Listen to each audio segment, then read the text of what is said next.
So we just came out of this group in which we talked to people about following up in their treatment at Pathways by coming into our program, which included a group focused on nicotine. And I was surprised that the patient said it seemed to be silly to have a group just focused on nicotine. And you said you were hearing that from a lot of people, so that's a very common, seems to be a common reaction. Yeah, I get it from quite a few of our patients at Triple Track. They, I think a lot of folks, because our culture says all you need is a patch, some gum, and maybe a phone call once a month. We know that that's frequently what's offered. The idea of sitting down and doing a group seems like overkill, and I hear that a lot from our patients in their sessions. I hear a lot from our patients about, hey, my father or my mother just quit with nothing else 20 years ago and they never smoked again, as if needing any assistance is odd or unnecessary and over treatment. Yeah, you've used a wonderful analogy that I love, and I think it applies in different ways, but the analogy of wearing a cast for a broken foot, and that cast can be a lot of different things. We've used it for medication, but really giving time for and support for healing. And we would never say, nope, I want my broken foot to heal on its own. I don't want to take the cast. I don't want to take the crutches. I'm just gonna, figure this out and tough it through on my own. But for some reason, when it comes to nicotine, there's this sense of I should be able to do this on my own with the least amount of help possible and the greatest amount of suffering.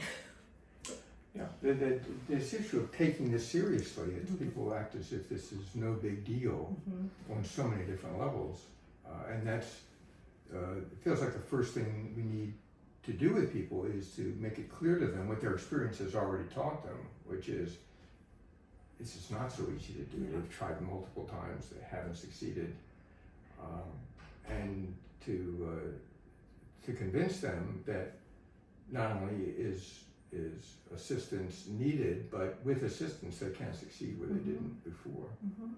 Well, there is this tendency to separate out nicotine addiction from all the other substance use disorders.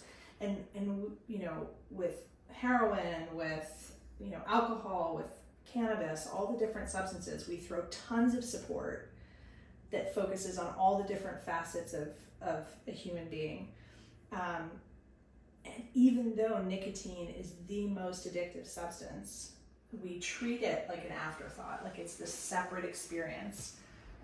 And that in order to achieve recovery, we have to continue smoking, and it's really not worth paying attention to.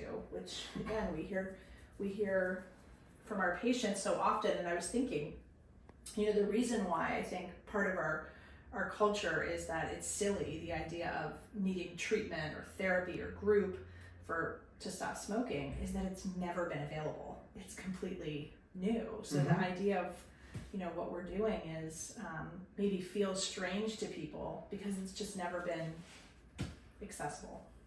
The other thing that struck me in the group was the woman who said she's not a smoker, but when she came into the program and couldn't drink or smoke, she wanted to smoke. And some of the other patients were saying, yeah, it fills a need. And we talk about this generic addictive process that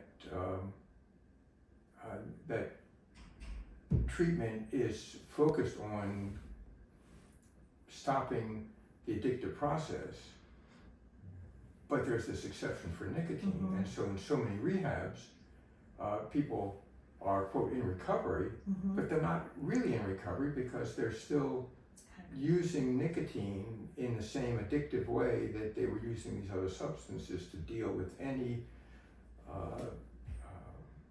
stress, emotional stress, or any fluctuation in their mood states. They use it to, quote, take the edge off. And unfortunately, there's so many other programs where you can began to resume smoking. Mm-hmm. So it's interesting to see this woman talk about the desire without being able to meet it in this particular case. Right. Even predicting that if she could smoke while in inpatient treatment, if that was available to her, even though she came in as a non-smoker, she felt like she probably would have left as a smoker. That desire to take an outside fix for an inside discomfort, problem is so strong. Yeah. And when you're used to doing that with other substances, it makes sense to come into treatment, and that's how so many of our patients have started smoking, is getting into treatment, into recovery.